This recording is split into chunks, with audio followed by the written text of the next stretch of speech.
पकड़ कर उंगली इतना ले चलूं उस आसमान पर जहां मैंने तेरे लिए सितारों से एक घर बनाया है, दूर कहीं आसमान पर तेरे लिए खूबसूरत सा नया जहां बसाया है। एक और है। नहीं नहीं लोटन, बस। अरे बस का इंतजार तो उसने है जिसकी अपनी गाड़ी नहीं। अब बैठ मेरी ऑटो में, तू मेरी सवारी नहीं। सवारी नहीं? घोड़ा घास से दोस्ती करेगा ना तो भूखा मरेगा। अरे मौत तो मुकर्रर है सबकी, हम तो तुझ में अपनी जिंदगी देखते हैं। फिलहाल ना मेरी मॉम मुझे ढूंढ रही है और फोन में बैटरी भी चली गई। चलो। अरे तू ले मेरा फोन तो फोन करके अपने घर पे कर दे क्रांति, बोल दे वो अपने लोटन के साथ। तुम्हारा नाम सुनते ही ना मेरी मॉम लोटपोट हो जाएगी। अरे यार इतना सीरियस क्यों हो रहे हो? जब वक्त आएगा ना तो मैं सब कुछ प्यार से बता दूँ। ओके? क्या बता देगी? यही कि मैंने एक ऑटो वाले लोटन के साथ अपना मीटर डाउन किया है।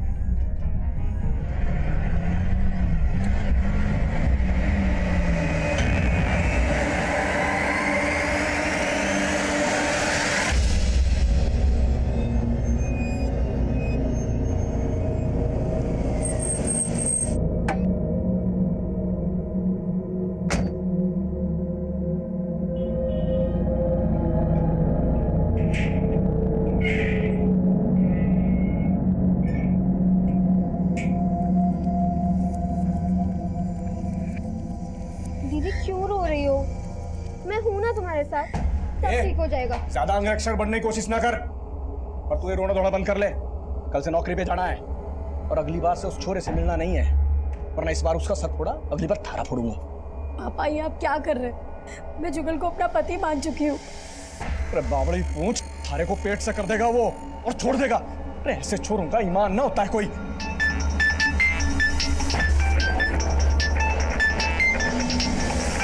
ना काट क्यों दिया? तने भी कोई पति बना रखा है क्या? ना बोल। आप मेरे और दीदी के साथ ऐसे पेश मत आया करो, वरना आदिल अंकल को बोल के आपको अंदर करवा देंगे।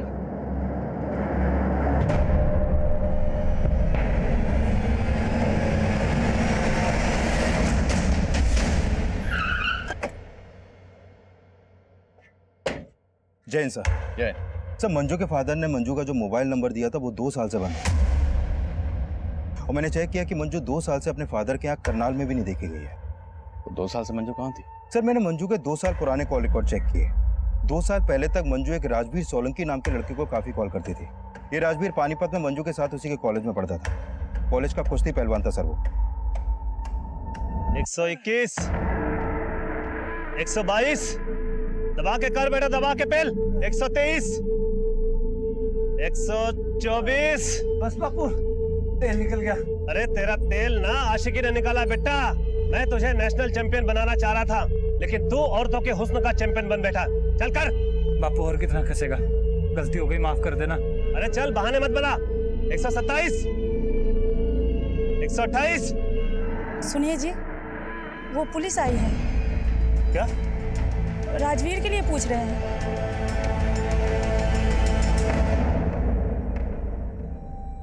क्या हुआ पहलवान, मुंह में दही क्यों जम गई? मंजू का नाम सुनते ही चुप क्यों हो गए? मैं किसी मंजू को नहीं जानता जी। अच्छा, ये है मंजू जो तुम्हारे साथ कॉलेज में पढ़ती थी। अब याद आया? यो मंजू जी? हाँ जी, याद आ गया।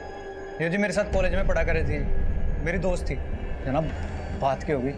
हमें मंजू की लाश मिली। अब नाटक बंद कर, ये बोल के मंजू के साथ तुम्हारा क्या रिश्ता था? जनाब मेरी दोस्त थी, 2 साल से तो देखा भी नहीं मैंने जी उसे। मंजू के फादर का कहना है कि 2 साल पहले उसने किसी लड़के के साथ भागकर शादी की थी और तेरे कॉलेज के दोस्तों का कहना है कि तेरे से अच्छा मंजू का और कोई दोस्त नहीं था, है ना? साहब आप कहना क्या चाहते हो? साफ साफ बोल दो ना। सोलंकी जी, साफ साफ ही बोल रहा हूँ। हमें शक है कि आपके लड़के ने 2 साल पहले मंजू नाम की लड़की से भागकर शादी की थी। लगता है किसी ने आपके कान भरे साहब। हमारा बेटा कुंवारा है। तो ये आपके बेटे से पूछ लेते। तो मंजू के सबसे अच्छे दोस्त, तो तुम्हें तो पता ही होगा कि 2 साल पहले मंजू ने किस लड़के के साथ भागकर शादी की थी। जनाब मालूम नहीं, मैं तो बोल रहा हूँ ना जी, मैंने 2 साल से मंजू को देखा भी नहीं है। सब पक्का ये बाप बेटे हमसे कुछ छिपा रहे हैं। मंजू की तस्वीर पड़ोसियों को दिखाओ, पता करो कि पिछले 2 साल में किसने मंजू को यहाँ पर देखा था, और ये भी पता करो कि मंजू की जिंदगी में राजवीर के अलावा कोई और भी था? Okay sir.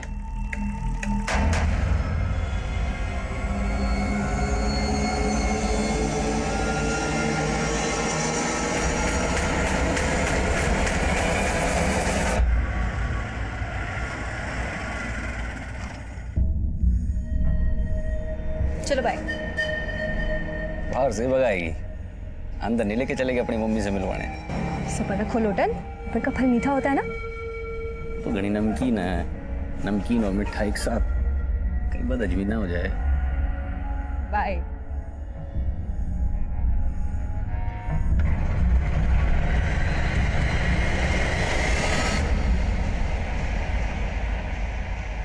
हेलो।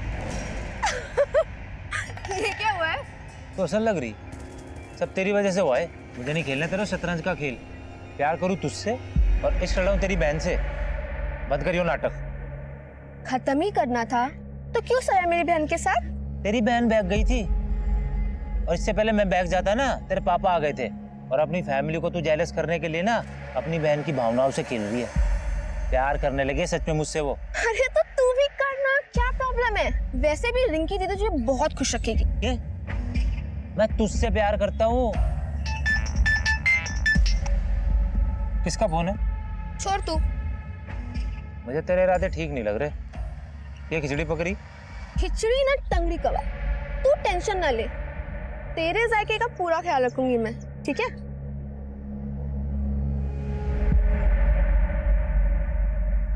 सर पिछले 2 साल से मंजू को राजवीर के घर के आसपास भी नहीं देखा गया, और राजवीर के पिछले 6 महीने पुराने कॉल रिकॉर्ड में भी मंजू का कोई दूसरा नंबर नहीं मिला। तो मंजू के माँ बाप झूठ तो नहीं बोल रहे कि 2 साल पहले मंजू किसी लड़के के साथ भाग गई थी? लेकिन सर मंजू की लाइफ में कोई ना कोई लड़का जरूर था, क्योंकि उसकी पोस्टमार्टम रिपोर्ट में यह भी सामने आया है कि मंजू 3 मंथ्स प्रेग्नेंट थी। प्रेग्नेंट? मौत की वजह? Excessive bleeding.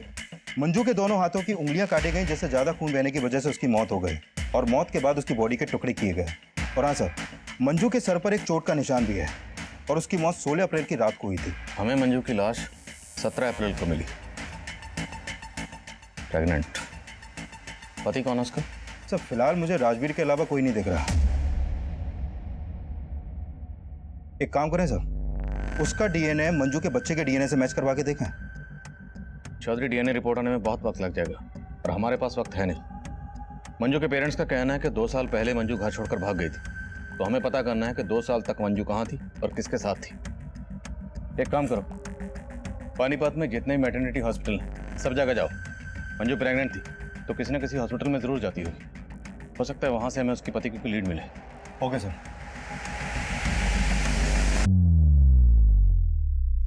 शुरुआत में कटी उंगली मिलने के बाद मेरे कलीग्स ने मर्डर की थ्योरी बनाई, पर मुझे लग रहा था कि शायद ये केस मर्डर का ना हो। पर यह केस ना सिर्फ मंजू के मर्डर का था, बल्कि इस केस में एक से एक खौफनाक मंजर सामने आने वाले थे, जिसमें मंजू के मर्डर से लेके उसके जिस्म के टुकड़े टुकड़े करने के मंजर से भी कहीं ज्यादा खौफनाक मंजर थे। तब हम इस बात पे फोकस कर रहे थे कि मंजू का पति कौन है और मंजू के पेट में पल रहा वो बच्चा किसका था। मंजू की आपबीती में हमें मंजू के पेरेंट्स का रोल भी सस्पिशियस लग रहा था, क्योंकि उन लोगों ने मंजू की डेड बॉडी को भी क्लेम करने से मना कर दिया था।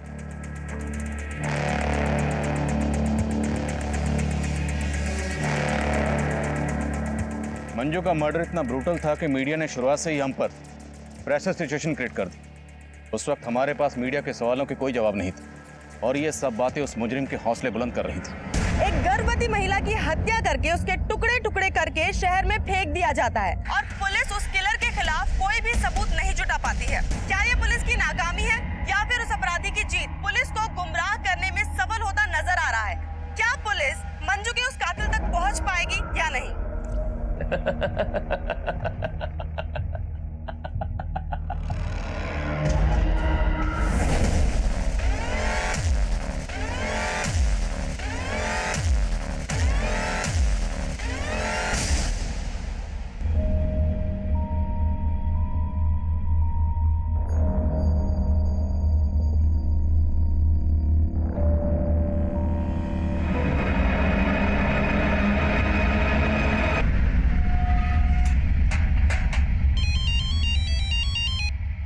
हाँ चौधरी।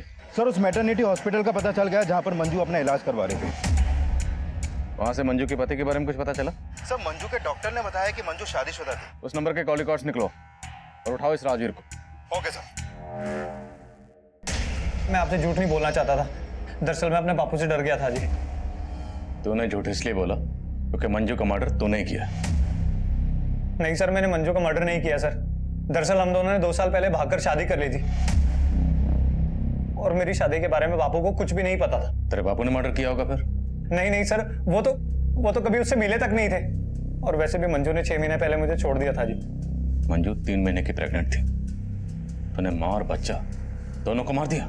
जनाब मैंने नहीं मारा जनाब, मैं आपको बोल तो रहा हूँ, 6 महीने पहले मुझे छोड़कर चली गई थी। उसके पेट में बच्चा था, इसके बारे में तो मुझे कुछ मालूम भी नहीं है। मंजू रहती कहाँ थी?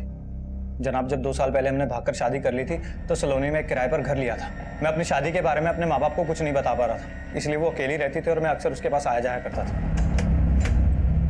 हाय। क्या कहा था तुमने? मैंने क्या कहा था? ये हमारा आशियाना है, लेकिन तुम तो इसे अपना गेस्ट हाउस समझते हो। तुम यहाँ सिर्फ संडे को आते हो। अरे मंजू, फिर वो एक ही बात पर ताना। क्यों ना मारो ताने? तुमने मुझे अपनी रखेल समझ रखा है। मैं तुम्हारी बीवी हूँ। देखो, अगर तुम्हें हिम्मत नहीं है मुझे अपने माँ बाप से मिलवाने की तो तुम भी यही रुक जाओ, जिससे मैं तुम्हारे लिए अपने माँ बाप को छोड़ के आई हूँ। मंजू मुझे और वक्त चाहिए, समझो ना। थक चुकी हूँ मैं, अब मुझसे और सहन नहीं होता। देखो, या तो तुम मुझे अपने घर ले जाओ या तो तुम अब से यही रहोगे। जनाब मंजू को समझाना मुश्किल होता जा रहा था, वो कुछ भी समझने को तैयार नहीं थी। मैं जब भी उससे मिलने जाता था तो हमारे बीच में आपस में झगड़ा हो जाता था, लेकिन मंजू भी कम नहीं थी सर। उसने मेरी एब्सेंस में एक लड़के के साथ दिल लगा लिया था। अच्छा, एक और झूठ? नहीं सर, मैं झूठ नहीं बोल रहा हूँ। जब आखिरी बार 6 महीने पहले मैं वहां गया था तो मैंने मंजू के साथ उस लड़के को देखा।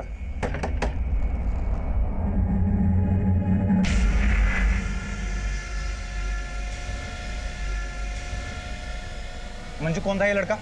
यहाँ क्या कर रहा था? दरवाजा खोलने में इतना टाइम क्यों लगाया? ये बोल के तुम कहना क्या चाहते हो? जनाब उस दिन बात इतनी बिगड़ गई थी कि हमने आपस में बात करनी बंद कर दी थी और उसके बाद मैंने आना जाना भी वहां बंद कर दिया था। लेकिन हो ना हो सर, उस लड़के के साथ उसका कोई ना कोई तो चक्कर था ही, और वो बच्चा पक्का उसी का ही है। मेरा बच्चा नहीं है सर वो। कौन था वो लड़का?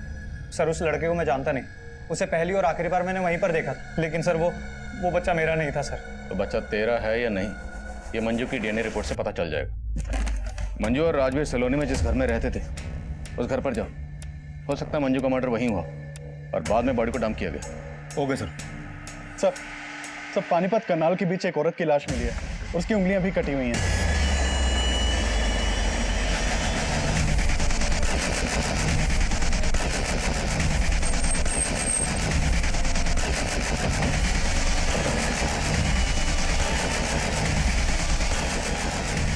अरे पीछे हटी। निकालो जरा। मोहब्बत के हारे किला फतेह करने निकले, तेरे साथ नहीं तो तेरे पास सही, हम जीतने वालों को हराने निकले। आखिर ये शायरो शायरी करके और ये उंगलियां काट के कातिल साबित क्या करना चाहता है? सर मंजू की लाश को टुकड़े टुकड़े करके डंप किया गया और इसकी सिर्फ उंगलियां काटी गई हैं। काफी हद तक मर्डर का मॉडस ऑपरेंडी सेम है। बॉडी की शिनाख्त करवा, हो सकता है इसका मंजू या उसके जान पहचान वालों से किसी को ताल्लुक हो। सर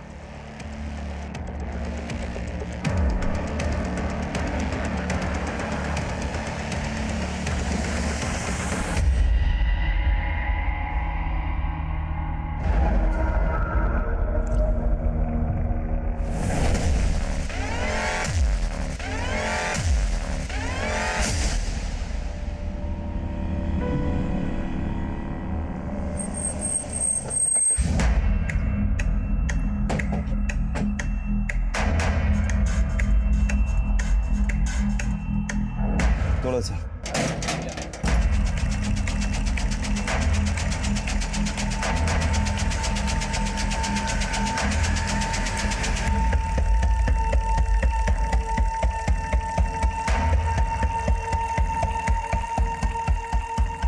सर मंजू के सलोनी वाले घर में ऐसे कोई साइन नहीं मिले जैसे लगे कि मर्डर यहाँ पर हुआ हो। करनाल और पानीपत के बीच हमें जिस औरत की लाश मिली है उस औरत की भी उंगलियां काटी गई। मैं तुम्हें उसकी तस्वीर भेज रहा हूँ, जरा पता करो क्या उस औरत का मंजू के घर पर आना जाना था? Okay sir. नहीं जनाब, मैं इस औरत को नहीं जानता और मुझे मालूम नहीं कि मंजू इस औरत को जानती होगी कि नहीं।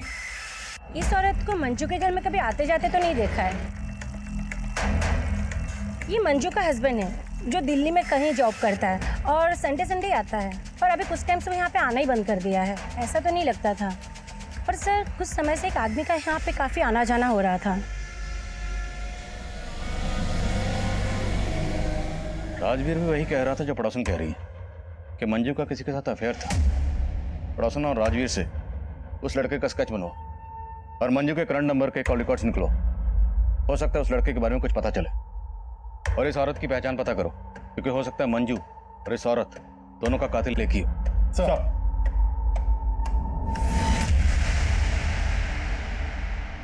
अरे भाई ये ऑटो गाड़ी पार्क कर देना और एक भी स्क्रैच नहीं आना चाहिए। ए भाई, यहाँ मैं कार पार्किंग के लिए खड़ा हूँ, तुम्हारी उड़न खटोला के लिए नहीं। ओ भैंस की पूछ, रोमांस के मूड में हो, इसलिए प्यार से सुन। मैं तेरा कस्टमर हूँ और तू दरबान। बैगर्स कांट बी चूजर्स, समझा? नहीं समझा? अच्छे से गाड़ी पार्क करियो, एक भी स्क्रैच आ गया ना तो तेरी खाट खड़ी कर दूंगा।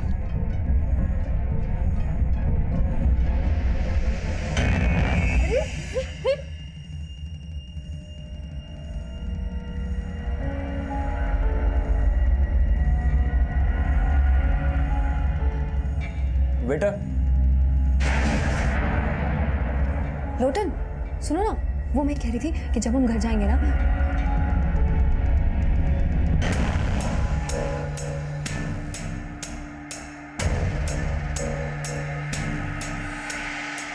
Excuse me, ma'am.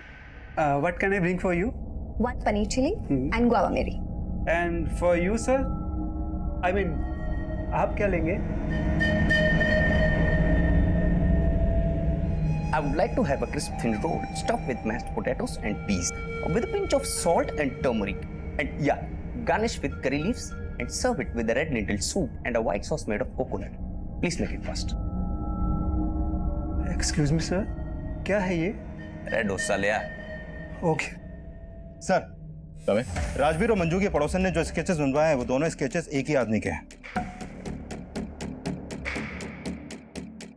पता लगाओ कौन है ये। सर, चौधरी, ये भी चेक करो कि वो पड़ोसन कहीं राजवीर के कहने का ये बयान तो नहीं दे रही। Okay sir.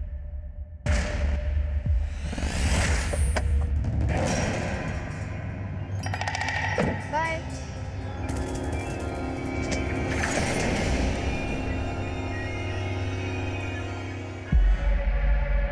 अच्छा, इस गाड़ी वाले के चक्कर में तुमने मेरा टक्का अपनी बहन से बिड़ा रखा है? अरे नहीं यार, कजिन है मेरा, यहाँ तक आ रहा था तो ड्रॉप कर दिया। बस अब मैं तेरे चक्कर में नहीं आने वाला। बता तेरी बहन क्या बोली कि मुझे सच में भगा के ले जा। अरे वाह, ये तो बहुत अच्छी बात है यार। प्रॉब्लम क्या है? ऐश करना। बहुत हुआ तेरा मजाक। तेरी बहन को ना मैं सच सच बता दूंगा कि मैं उससे नहीं तेरे से प्यार करता हूँ। प्यार प्यार प्यार यार, इंसानियत नाम की भी कोई चीज होती है। तो ये दिल विल का चक्कर छोड़ और मेरी बात मान। तेरी लाइफ सेट है, समझा? चल चल। सर, फाइल भेजो। एक रोजी नाम की लड़की की मिसिंग कंप्लेंट दर्ज हुई थी संगमनगर थाने में। ये कंप्लेंट रोजी की मां ने दर्ज करवाई थी। सर, रोजी की फोटो उस औरत की फोटो से मैच करती है जिसकी हमें उंगली कटी लाश मिली थी।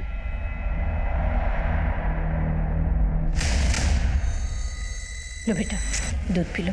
नानी, मम्मी कब आएंगी? आ जाएगी। लेकिन कब? उन्होंने मुझे बोला था फिल्म दिखाने लेके जाएंगी, लेकिन वो खुद इतने दिन से नहीं आई।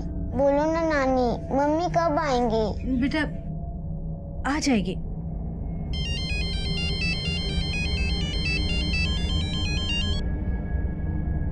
हेलो,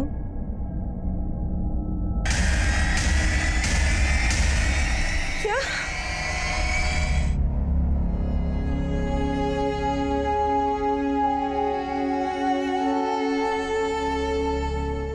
सर, रोजी कॉल सेंटर में काम करती थी।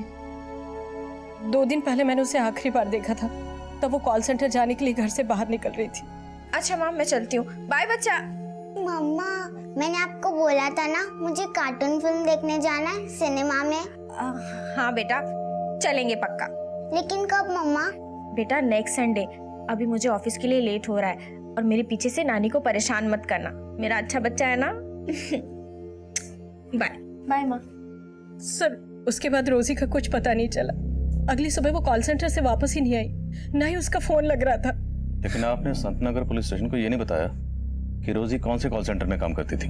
रोजी कहाँ काम करती थी उसने मुझे कभी नहीं बताया। आपकी बेटी कहाँ काम करती थी ये आपको नहीं पता, और आपने कभी पूछा भी नहीं उससे?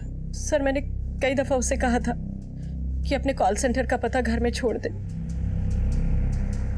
आपने बताया कि रोजी की बेटी है, उसका पति कहाँ? रोजी की अपने पति से नहीं बनती थी, इसलिए 3 साल पहले वो अपने पति से अलग हो गई थी। कहाँ रहता है वो जींद रोड पे रहता था और रोजी से अलग होने के बाद वो कहीं शिफ्ट हो गया था। कहाँ शिफ्ट हो गए? सर वो मुझे नहीं पता। मैडम आपको आपके दामाद का नाम तो पता होगा। उसका सुनील नाम है। किसी पे शक आपको? कौन आपकी बेटी के साथ ऐसा कर सकता है? नहीं सर मुझे कुछ नहीं मालूम। कुछ दिन पहले मंजू नाम की एक लड़की का कत्ल हुआ। ये है मंजू, इसकी भी ठीक वैसी उंगलियां काटी गई जैसे आपकी बेटी रोजी की काटी गई। क्या आप इसे जानती हैं? हो सकता है ये आपकी बेटी रोजी को जानती हो, कभी आपके घर आई हो। नहीं सर मुझे कुछ नहीं मालूम इसके बारे में।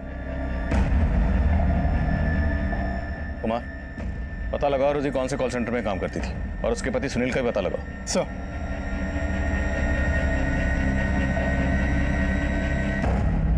पुलिस ने उस दूसरी औरत की पहचान कर ली है जिसकी हाल ही में उंगली कटी हुई लाश मिली थी। लेकिन मंजू मर्डर केस की तरह ही पुलिस रोजी के इस मर्डर केस में फिलहाल कोई भी पुख्ता सबूत नहीं इकट्ठा कर पाई है और नाकामयाब नजर आ रही है। अब सबसे बड़ा सवाल ये उठता है, क्या मंजू और रोजी का कातिल एक ही है या ये कोई 2 अलग-अलग लोग हैं?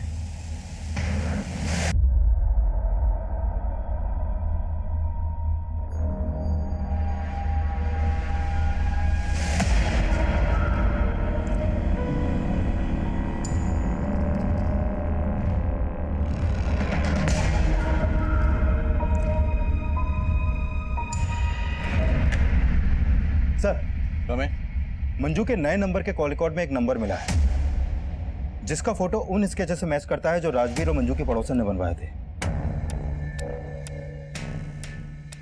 इसका नाम महेश सिंह है सर। इसका मोबाइल नंबर करनाल के एड्रेस पर रजिस्टर्ड है। करनाल? मंजू भी करनाल की रहने वाली थी? हाँ सर, और ये भी पता चला है कि ये महेश मंजू का कजन है। ये मंजू के कोई दूर के ताऊ का बेटा है। लेकिन मंजू के माँ बाप का कहना है कि वो बिल्कुल नहीं जानते थे कि 2 साल तक मंजू कहाँ रह रही थी। तो फिर ये मंजू का कजन ये मंजू से मिलने क्यों जाता था, और इसे कैसे पता कि मंजू कहाँ रहती थी? सर मैं हमेशा मंजू का सपोर्ट करता था सर। मानता हूँ चाचा जी उनकी शादी के खिलाफ थे, लेकिन राजवीर के साथ घर से भाग जाने के बाद से मैं लगातार मंजू के टच में था। लेकिन राजवीर का कहना है कि उसने तो मंजू को 6 महीने पहले ही छोड़ दिया था।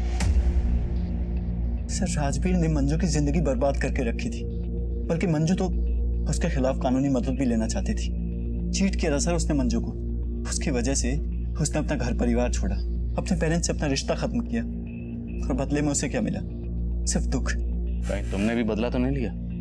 मंजू के माँ बाप के कहने पर तुमने मंजू को... कैसी बातें करें सर आप? मंजू के पेरेंट्स को तो पता तक नहीं है कि मैं मंजू के टच में था। लेकिन मंजू का मर्डर हो गया, फिर भी तुम हमारे पास नहीं आए? सर क्योंकि मैं दिल्ली गया हुआ था किसी काम से, और मैंने सोचा भी नहीं था कि मंजू के साथ इतना बुरा हो सकता है।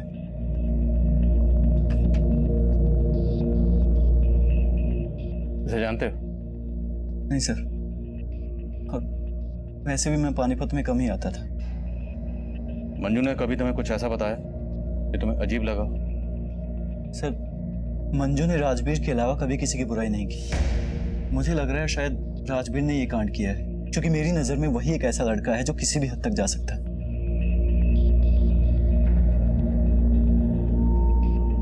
सर राजवीर और मंजू के पड़ोसन को लग रहा था कि ये महेश मंजू का लवर है, लेकिन ये तो मंजू का कजन निकला। सर कहीं ये एंगल मंजू के पेरेंट्स से तो नहीं जुड़ा? शायद ऑनर किलिंग, क्योंकि वो लोग भी मंजू और राजवीर की शादी के खिलाफ थे। अगर एंगल वाकई ऑनर किलिंग का है तो फिर राजवीर का बाप भी हमारा स्ट्रॉन्ग सस्पेक्ट है। एक काम करो, इन सब के डीएनए मंजू के बच्चे के डीएनए से मैच करो। हम किसी का भरोसा नहीं कर सकते। Right sir.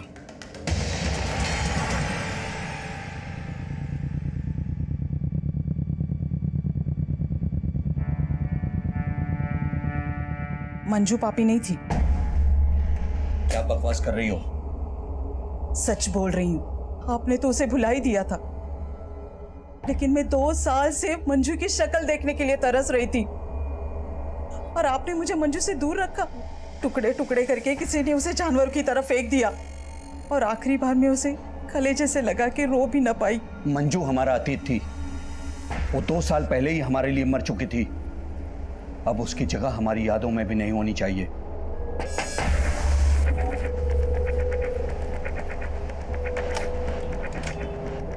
सिंह साहब, आपको हमारे साथ चलना है। चलना होगा? आपका डीएनए टेस्ट करवाना है।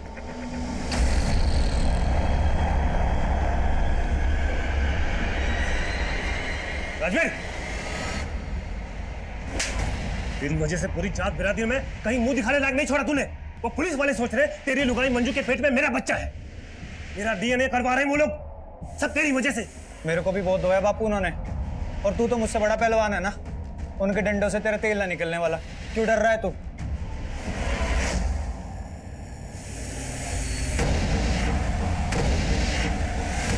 जब मियाँ बीवी राजी तो क्या करेगा काजी? दीदी, मैं बोल रही हूँ, मान लो मेरी बात। भूल जाओ मम्मी पापा क्या कहेंगे और भाग जाओ जगल जीजा जी के साथ। बाकी की सारी सेटिंग मैं कर दूंगी पक्का, ठीक है? ए छोरी, क्या सिखा रही है अपनी बहन को? अजी सुनते हो? जल्दी आओ। क्या सिखा रही है? हाँ, बोल क्या सिखा रही है? देखो क्या, क्यों चिल्ला रही हो? ये दोनों बहनें मिलकर क्या प्लान बना रही है? ये उस लड़के को जीजा जी बोल रही है और इसे बोल रही है उसके साथ भाग जा। मैं ऐसे कैसे भाग जाएगी? मैं क्या बावली पूछूं?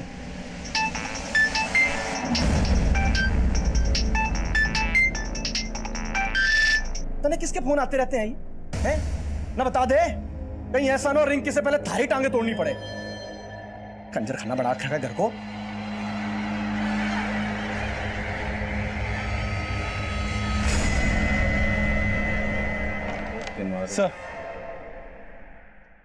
सर रोजी के कॉल रिकॉर्ड में मंजू या मंजू से जुड़े किसी भी इंसान का नंबर नहीं मिला। रोजी के बैकग्राउंड में कोई लवर? फिलहाल तो ऐसा कुछ सामने नहीं आया। सर रोजी के कॉल रिकॉर्ड में किसी कॉल सेंटर का नंबर भी नहीं मिला। पर रोजी की माँ का कहना है कि रोजी कॉल सेंटर में काम करती थी। सर मैंने रोजी की कॉल रिकॉर्ड अच्छे से स्टडी की है। अक्सर रात के वक्त रोजी का फोन रेड लाइट एरिया में एक्टिव रहता था। Red light area? तो मतलब रोजी, एक काम कर, जिन जिन रेड लाइट एरिया में रोजी का नंबर एक्टिव रहता था वहां पूछताछ कर। सर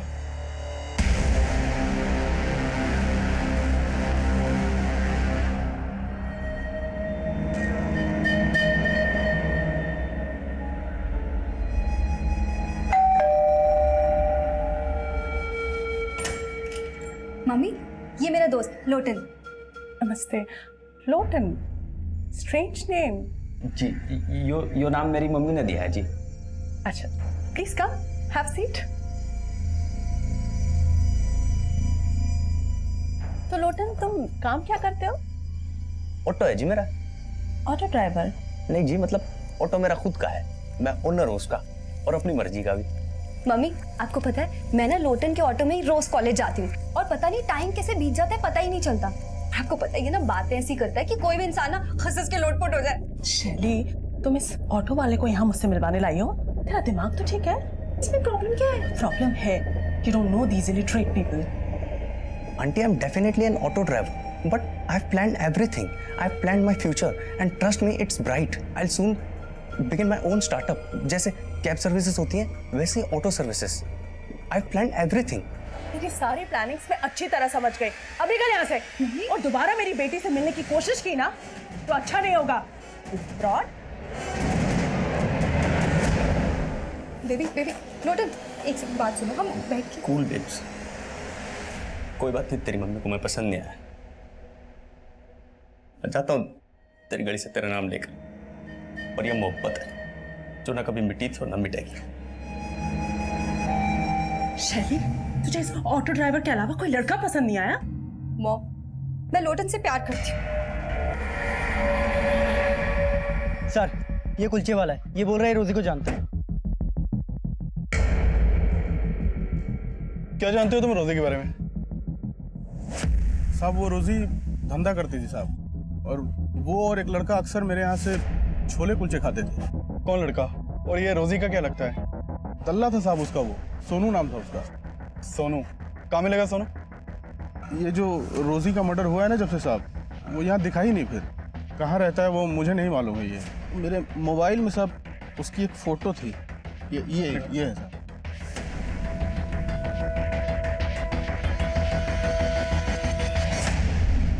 खा लो, मुझे नहीं खाना। थोड़ा सा खा लो। नहीं, जब तक मम्मी नहीं आएगी मैं कुछ नहीं खाऊंगी।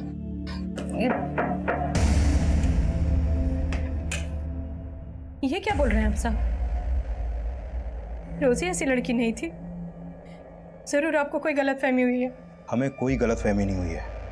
आपकी बेटी रोजी किसी कॉल सेंटर में काम नहीं करती थी, बल्कि वो एक प्रोस्टिट्यूट थी।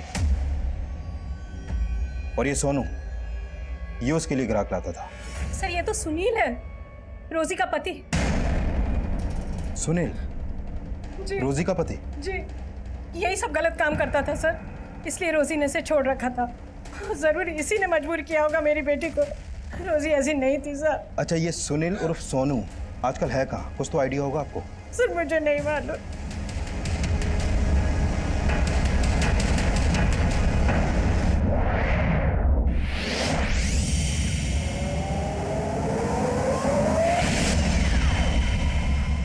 साहब, उस रोजी को ना ये धंधा अच्छा नहीं लगता था।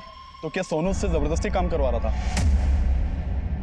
वो तो अपनी बेटी को बढ़ाने के लिए, उसको पालने के लिए सब करती थी। सब वो हमारे साथ ना बहुत टाइम से धंधे पे थी। सब वो तो उसके लिए और हमारे लिए ग्राहक लेके आता था। ये सोनू मिलेगा कहाँ, तुम्हें मालूम है? उसका फ़ोन तो कई दिन से लग नहीं रहा है, लेकिन हाँ, उसका एक दोस्त है जाकिर, उसके घर पे उसका आना जाना था। जाके उससे बात करो। कहाँ रहता है जाकिर?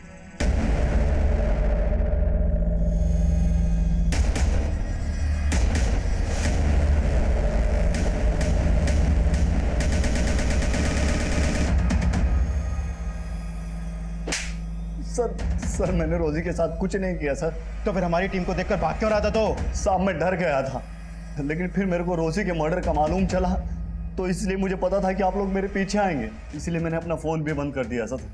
लेकिन सर मैंने रोजी के साथ कुछ नहीं किया, मेरा विश्वास। रोजी तेरी बीवी थी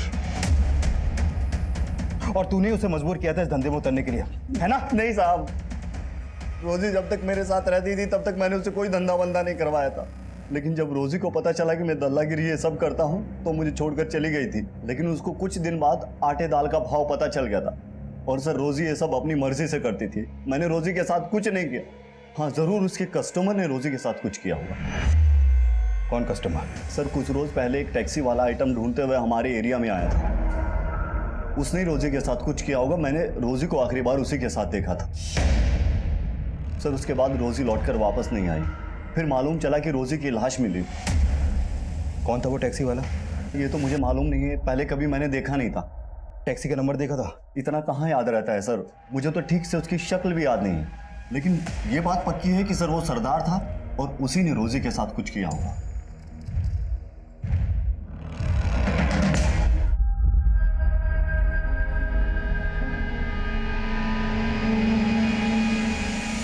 सर सोनू ने जिस एरिया में उस टैक्सी वाले को देखा था वहां पर कोई सीसीटीवी है ही नहीं। नहीं, ऐसा तो नहीं कि सोनू ने खुद ही किसी नफरत की वजह से अपनी बीवी का कत्ल किया, फिर उसके पास वो शायरी छोड़ दी।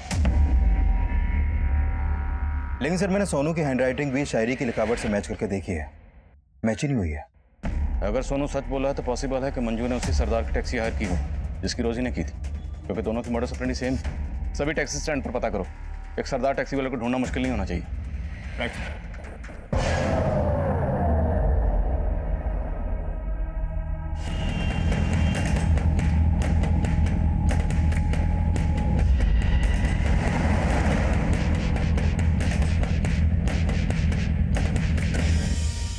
सर मैंने पानीपत और आसपास के एरिया के लगभग सभी टैक्सी स्टैंड्स में चेक किए, लेकिन ऐसा कोई भी सरदार नहीं मिला जिसकी एक्टिविटी सस्पिशियस हो और वो टैक्सी चलाता हो।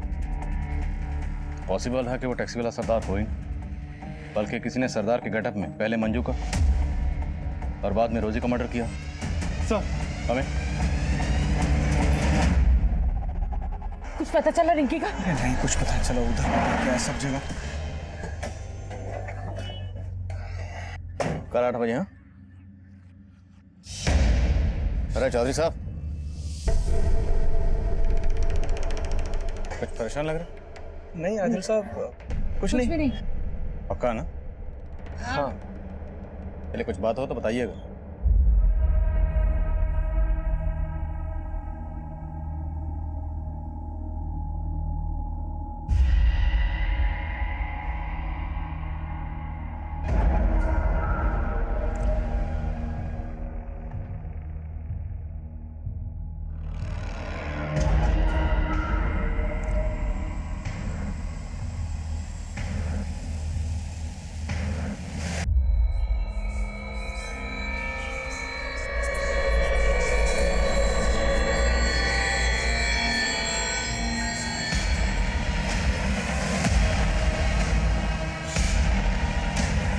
पुलिस की ड्यूटी में क्या हाल किया मेरा, न क्रिमिनल मिला न मेडल, इधर से उधर बस खाक छानते रहे। वाह वाह। जरूर बोल दीजिए आदिल साहब, क्योंकि अब इस चौथी लड़की की लाश ढूंढते ढूंढते तोते उठ जाएंगे आपके।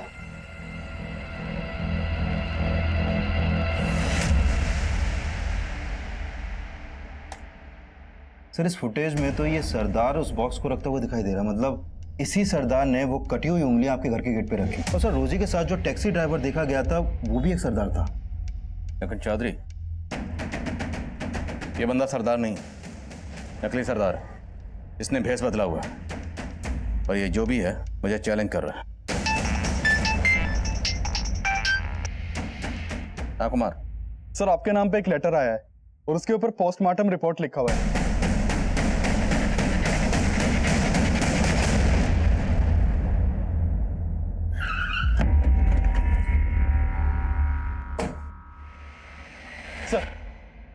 Sir letter.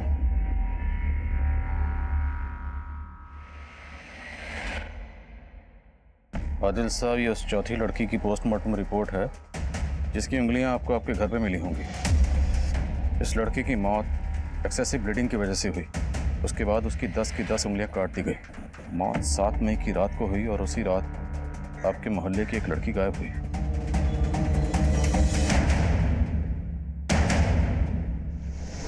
परेशान लग रहा है? नहीं आदिल साहब, कुछ नहीं। पता करो ये लेटर कहां से पोस्ट किया गया। सर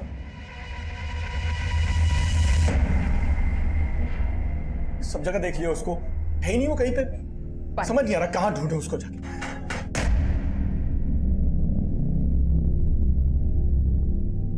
क्यों चौधरी साहब, किसे ढूंढने की बात कर रहे हैं? सब ठीक तो?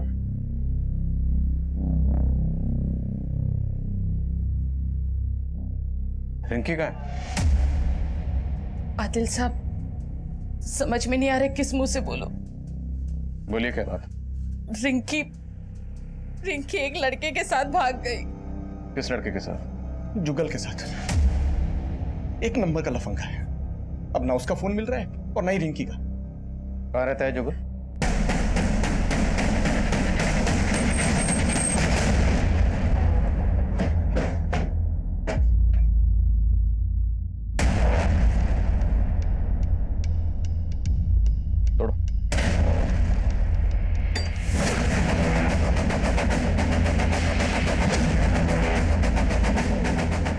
चेक करो सब जगह।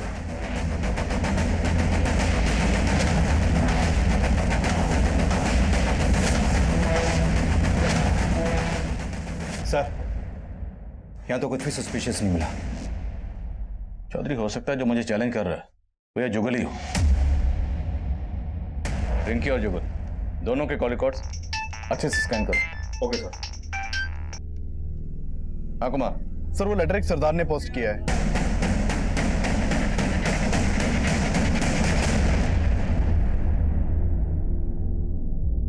ये जुगल या जुगल से कनेक्टेड कोई हो सकता है कि मेरे पड़ोस में रिंकी के अलावा और कोई मिसिंग नहीं है।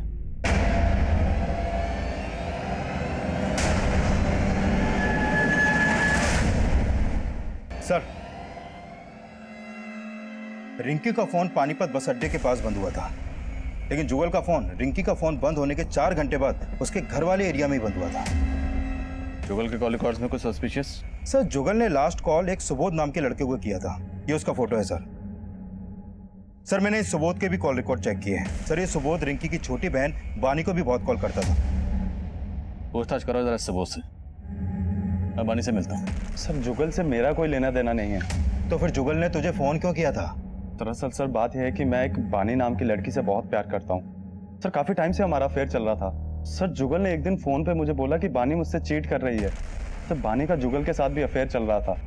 वो क्या है कि जुगल से मन भर गया था उसका, इसलिए अपनी बहन रिंकी से टांका फिट करवा रही थी उसका। ये जुगल कहाँ है अभी? अंकल वो मैं जुगल को प्यार नहीं करती थी, लेकिन वो लड़का अच्छा था। इसके लिए मैंने सोचा कि दीदी को उसके साथ, लेकिन मैंने जैसा सोचा था ना वैसा कुछ भी नहीं हुआ। मुझे तो सही उम्मीद नहीं थी बानी, तू जुगल से प्यार करती थी और तूने मुझे धोखा दिया। नहीं दीदी, ऐसा कुछ भी नहीं है जैसा आप सोच रहे हो। आपको जरूर कोई गलतफहमी हुई है। कोई गलतफहमी ना हुई। मैंने रिंकी को सब कुछ सच सच बता दिया है। सुबोध, उसका जुगल से क्या कनेक्शन? जुगल ने सुबोध को भी मेरे खिलाफ बोल दिया था। मेरे घर के बाहर कटी हुई उंगलियां मिली किसी लड़की की, और हमें शक है कि शायद वो उंगलियां रिंकी की हैं। क्या बात कर रहे हैं खान साहब? बानी, बोलो, जुगल कहाँ है? अंकल मैं आपको सच में बोल रही हूँ, मुझे नहीं पता जुगल कहाँ है।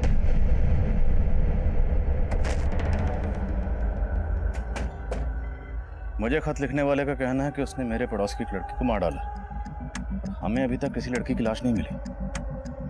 रिंकी गायब है जुगल के साथ। एक काम कर, बानी और सुबोध दोनों के फोन सर्विलेंस पे डाल। हाँ सर, एक औरत आई है अपनी बेटी की मिसिंग कंप्लेंट लिखवाने। सर ये मेरी बेटी शैली है, कल रात से ये घर नहीं आई है और इसका फोन भी नहीं लग रहा है। सर मैं बहुत परेशान हूँ, आप प्लीज इसे जल्दी ढूंढिए, कहीं इसके साथ कुछ गलत ना हो जाए। आपको किसी पे शक है? हाँ सर, एक लोटन नाम का ऑटो ड्राइवर। शैली तो नादान है, वो कह रही थी कि वो लोटन से प्यार करती है, लेकिन मुझे शक है कि शैली के गायब होने में उस लोटन का ही हाथ। कहाँ रहता है लोटन?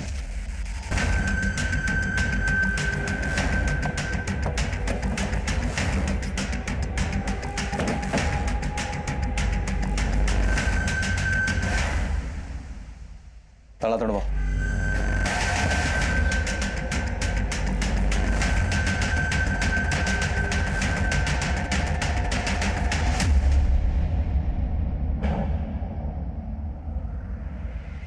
सर ये देखिए,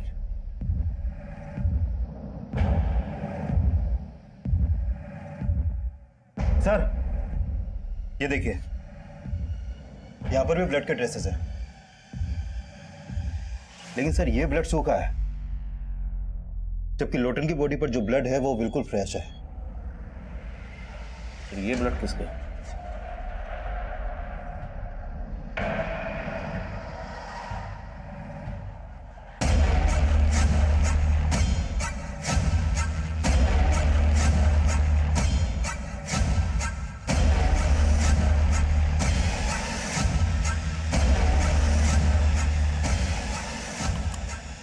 लोटन के पड़ोसी से पता करो इसका किस किस से मिलना जुलना था और कहाँ कहाँ आना जाना था। Okay sir. हाँ बोलो कुमार। सर जिस एरिया में रिंकी का फोन बंद हुआ था उस एरिया में रिंकी की लाश भी मिली है।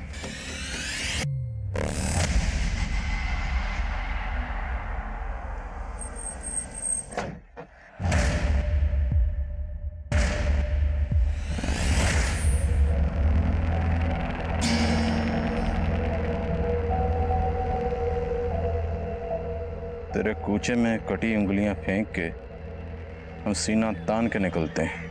मैं वो हूं जिसका आप तसव्वुर भी नहीं कर पाएंगे। बहुत पापड़ बेलने पड़ेंगे आदिल साहब, मुझे नहीं, मच्छर पकड़ो।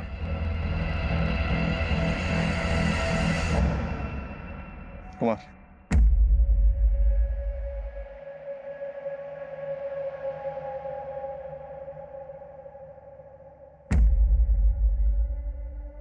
सर हमने जिन जिन सस्पेक्ट्स के डीएनए करवाए थे उनकी रिपोर्ट आ गई है। सर मंजू के बच्चे का डीएनए महेश के डीएनए से मैच करता है। हाँ सर, मैं मंजू का कज़न हूँ, लेकिन साथ ही साथ उसे पसंद भी करता था। फिर हमें अचानक एक दिन पता चला कि वो पेट से है। सर मैंने मंजू को कई बार बोला कि वो अबॉर्शन करवा ले, लेकिन वो नहीं मानी सर। लेकिन इसका मतलब ये नहीं है सर मैं उसे मार दूंगा। नहीं सर, मैंने मंजू को नहीं मारा सर। जुगल, सुबोध और महेश ये सभी हमारे स्ट्रॉन्ग सस्पेक्ट्स थे, लेकिन इनमें से किसी का भी इन मर्डर्स में कोई हाथ नहीं था। और हमें पक्का यकीन था कि कातिल जो भी है उसका शैली और लोटन से कोई ना कोई कनेक्शन ज़रूर है। इसलिए हमने इस केस की हर बारीक से बारीक चीज़ को रिविजिट करना शुरू किया और एक नया नतीजा सामने आया। सर पूछताछ में पता चला है कि लोटन का एक चरण नाम का दोस्त हुआ करता था जो टैक्सी चलाता था और वो लोटन के साथ ही रहता था, लेकिन कुछ टाइम पहले उसने लोटन का घर छोड़ दिया था। सर ये चरण लोटन की हत्या के बाद से गायब है। और कोई खबर? सर चरण के बारे में ये पता चला है कि वो यूपी का रहने वाला था और आईपीएस की तैयारी कर रहा था। और ये भी सामने आया है कि ये चरण मंजू के ही कॉलेज में पढ़ता था, वो उससे 2 साल सीनियर था। सर लोटन के एक ऑटो वाले दोस्त से चरण के एक ठिकाने का पता चला है। मैंने अपनी एक टीम को भेजा है वहाँ पर।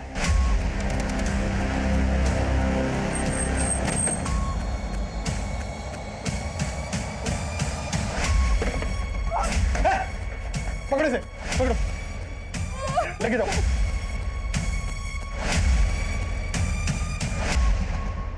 लाइफ बहुत स्ट्रेंज है आदिल साहब। आदमी जो सोचता है वो कभी होता नहीं है। मैंने जो आईपीएस बनने का सपना देखा था, अगर आज वो पूरा हो गया होता ना, तो आज ओहदे में मैं आपसे ऊपर और आप मेरे से नीचे होते। हरियाणा के हर्ष राठौर जी जैसा बनना चाहता था। आईपीएस मैंने एग्जाम भी दिए थे, 4 बार फेल हुआ सर। तो 4 बार क्या, 6 बार भी अगर फेल हुआ होता, तेरी इस फेलियर का इन मर्डर से क्या ताल्लुक है? मेरे इस फेलियर का उन मर्डर से ताल्लुक है, क्योंकि इसी फेलियर की वजह से ना मैंने बहुत कुछ खोया है। मंजू को भी बहुत प्यार करता था मैं मंजू से, लेकिन मंजू को तो राजवीर पसंद था ना। सब कुछ भुला के मैं आईपीएस की तैयारी में लग गया। मैंने एग्जाम्स भी दिए थे, पता नहीं उन लोगों को क्या हुआ, मुझे फेल कर दिया। इसलिए मजबूरी में मुझे टैक्सी ड्राइवर बनना पड़ा। फिर एक दिन मुझे मंजू मिली। मैं कॉलेज के दिनों से तुमसे बहुत प्यार करता हूँ।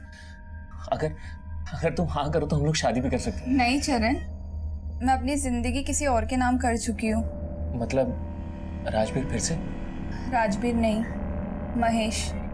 महेश का नाम सुन के ना मेरा दिमाग घूम गया था। अपने ही कजन के साथ, छी! अरे 3 महीने का बच्चा था उसके पेट में, पता है? मेरा इतना दिमाग घूम गया ना, मैंने उसकी गर्दन पकड़ के ऐसे दीवार में दे मारा। मैंने उसे मारा।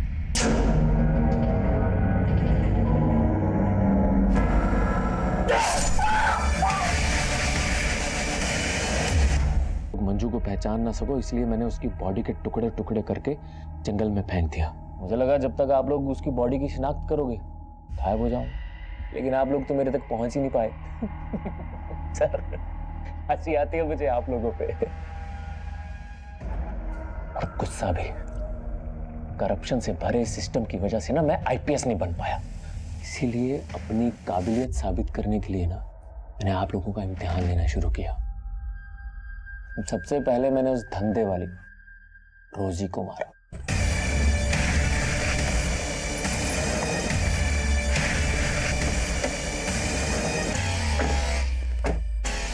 ये कहाँ लाए हो तुम मुझे? जो मारने के लिए। चल, ये क्या कर रहे हो? चल। तू लाश के पास गाजर खाकर क्यों फेंकता था? चैलेंज था सर। आप पुलिस वाले हैं तो थोड़ा चैलेंज तो बनता है ना, लेकिन आप तब भी नहीं पकड़ पाए। फिर मैंने आपको दूसरा चैलेंज दिया। रिंकी टैक्सी का वेट कर रही थी, मैंने उसे भी उठा लिया। और ये क्या कर रहे हो?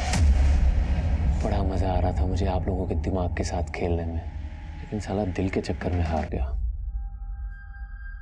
वो लोटन था ना, साला बार बार मुझे चिढ़ाता था शैली का नाम लेके। मैंने सोच लिया कि अगर मंजू नहीं मिली तो क्या हुआ, इसकी शैली को छीन लूंगा।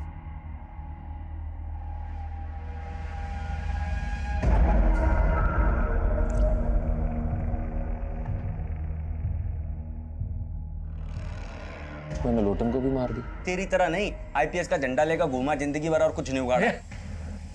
मेरी पढ़ाई और मेरी आईपीएस के बारे में कुछ मत बोलना, समझा?